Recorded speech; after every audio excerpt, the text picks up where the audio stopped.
Now, when you look at the electoral map overall and try to figure out who's going to win, I'm going to show you my map and who I've got. And this is a map that I shared with you weeks ago, but I'm going to fill out the details here. I think that there are a couple of factors you need to take into account outside of the polling. So depending on who you ask, Hillary Clinton has anywhere between 98% to 65% chance of winning. I'm using roughly here HuffPost at 98%, 538, Nate Silver's site at 65%. But I've got a couple other factors that I want you to consider. First, let's look at some of the numbers on early voting. So let's go to Nevada first. Over 57,000 votes were cast in populous Clark County, a single-day record that propelled Democrats to a statewide ballot edge on par with results at the same point in 2012 when President Barack Obama won Nevada by nearly 7 points. So that's good news for the Democrats. They're doing much better in early voting, and a lot of people have taken this to mean that's it, she's going to win Nevada. I don't take it that way at all because the recent set of polls from Nevada have him winning. Now, he might lose Nevada anyway because of this. Let me give you one more data from that state. Democrats also overtook Republicans in Nevada's second largest county surrounding Reno, which has historically been closely contested. As you can see later, this is what I call the organization advantage for Hillary Clinton. So even though he might be winning in the polling, he's a schmuck and doesn't know how to get out the vote. In fact, when this whole thing started, first contest and caucus in Iowa, the morning after, Donald Trump literally said, I didn't know what get out the vote was. I don't know what that is. You're running for president. You don't know what it means to get out the vote. And he really hasn't learned much since then. So yes, Hillary Clinton team's working super hard to register people, get them to vote, et cetera. The Trump team basically go, and that'll cost you a couple of points. So now let's look a little broader at other states now. Returns to Nevada and several other states with early voting, including Florida, Colorado, Georgia, and Arizona, have shown large turnout increases among Latino voters. In Florida, as of Friday, Latino in-person voting was up over 150% from the same time in 2012. Now, I want you to understand that this does not mean that we know which way those people voted. But if you've got more registered Democrats voting, they're more likely to vote Democrat, obviously. If you've got a big surge in Latino voters, they're more likely to vote against Donald Trump. So that gives you an indication that she's doing better in Nevada and Florida because of early voting and the fact that she's organized and she's running against a schmuck who couldn't organize himself out of a paper bag. That's why so many of his companies went bankrupt, because he is grotesquely incompetent. And it matters in this election. So now, to me, the most important numbers and the ones that are the most concerning are the ones that Nate Silver gives at 538. He gives this context. He says, there's also a reason to think that a polling error is more likely than usual this year because of the high number of undecided voters. In the national polls, Clinton averages about 45% of the vote and Trump 42%. By comparison, Obama led Mitt Romney roughly 49 to 48 in national polls at the end of the 2012 campaign. That contributes significantly to uncertainty since neither candidate has enough votes yet to have the election in the bag. That is monumentally important. Now, the reason I was so confident about the Obama-Romney race back in 2012 was because all of the numbers were in.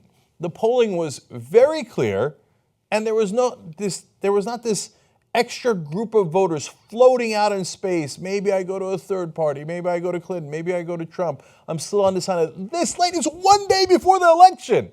So those guys, that the difference between 49 to 48, which is very settled, obviously, as you can tell, versus 45 to 42, is a significant percentage there that is enough to swing an election that, according to the national polling, has Hillary Clinton up by just 2.5%. If you're concerned about that, yes, you should be. You should be. So now, this is me talking. I think Hillary Clinton's organizational advantage is not reflected in the polling. Now that makes sense, just think about it. They're polling likely voters. So that's your random set of voters in any particular state. Let's take Nevada. But they're not polling based on who is going to get out their side more effectively in early voting because they have better ground game and a more effective campaign. Well, you can't, put that into a poll. In a poll, you're just asking a random set of voters in Nevada, at least among likely voters, who they're going to vote for. So you also have to take in that organizational advantage that Hillary Clinton has. And now this is totally my super rough sense of it. There's no numbers on this. It's not a thing you can measure.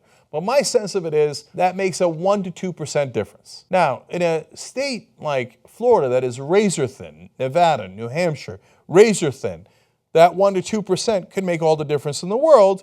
But some states have early voting like Florida and Nevada, and watch on election day for if she does a little bit better than the polling there in those states. Some states like Pennsylvania do not have early voting, so her organizational advantage will still matter in getting out the vote on that day, on election day, but won't matter as much as in the states where they have early voting. So score another possible 1 to 2 points, as I said, for organization to Hillary Clinton.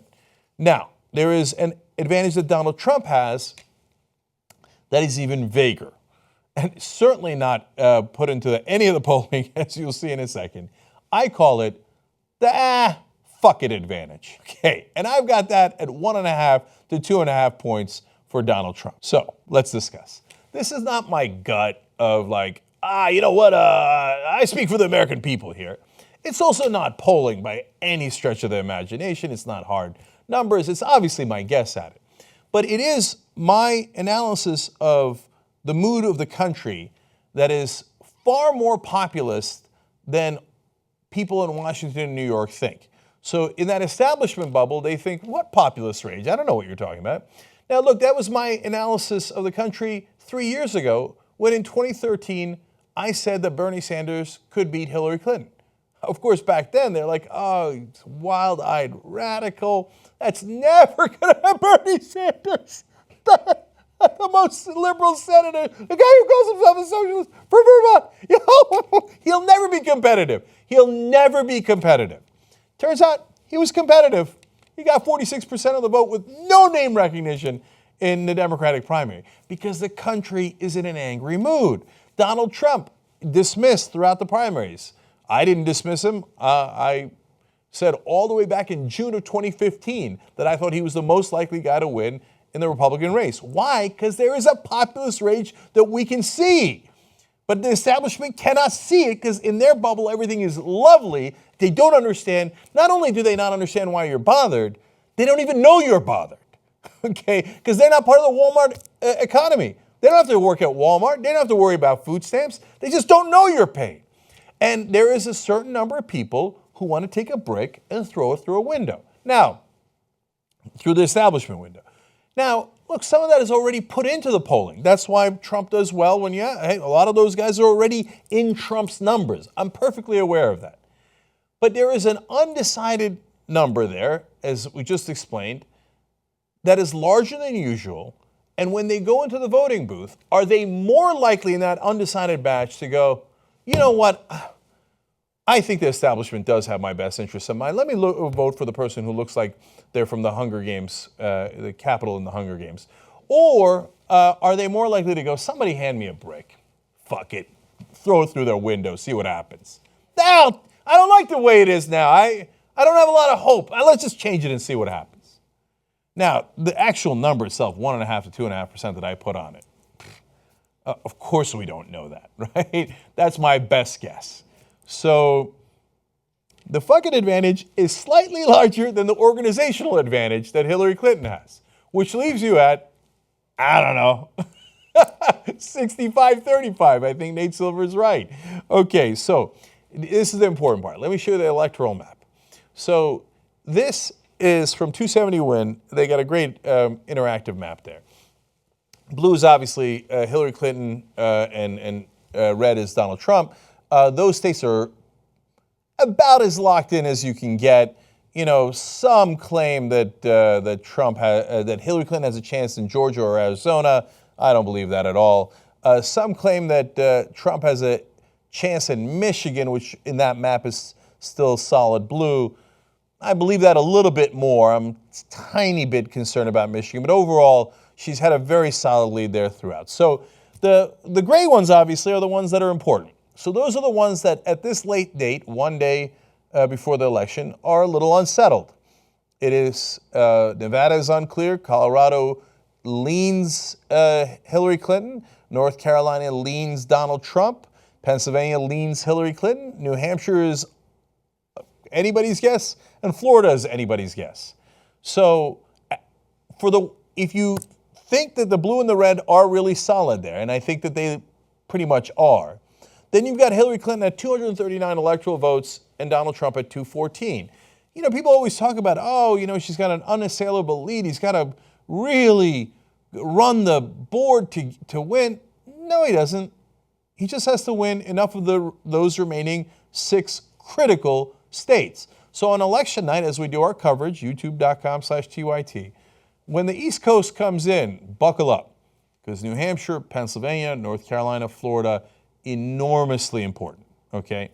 So now let me share with you the map as I had it 3 weeks ago, and this is why I said that Hillary Clinton would win with 272 electoral votes. You need 270 to win. That gets you the majority. I mean, it doesn't get any closer than that. That's as razor thin as it gets. There on that map, it says 264 for Trump, but in my estimation, it's actually 266 because of the way that Nebraska and Maine vote. I think that he'll get all of Nebraska and he'll get 1 extra vote, electoral college vote in Maine, so that'll put him at 266. So what I did there was I gave Colorado to Hillary Clinton, but I think that Trump will pull out Nevada, and I think that he'll pull out Florida and North Carolina, and I have her winning Pennsylvania and New Hampshire. That barely gets her home. So that's why if she loses New Hampshire, it's a tiny state, only 4 electoral college votes. Oops, she loses the whole election, if it goes down like that. Now, if you hear that she won North Carolina, it's over, she won. Because that means she'll likely have won in Pennsylvania and or Florida, and she gets all those North Carolina votes, you could rest fairly easy. If you hear that he has won Pennsylvania, begin your heart attack. Because if he wins Pennsylvania, there's only one way out for her. Then she's got to win Florida. So it might be the reverse of my map, meaning like he wins Pennsylvania unexpectedly. I think that's very possible. And she wins Florida. She pulls out Florida, and Florida, very ironically, comes in to save the country. But as you can tell from that map, and Huffington Post analysis, Nate Silver's analysis, every analysis out there, sprinkled in with my sense of the populist rage / organization, this election is, in fact, really, really close. So, in my opinion, we are flirting with disaster. Let's hope we don't meet it tomorrow.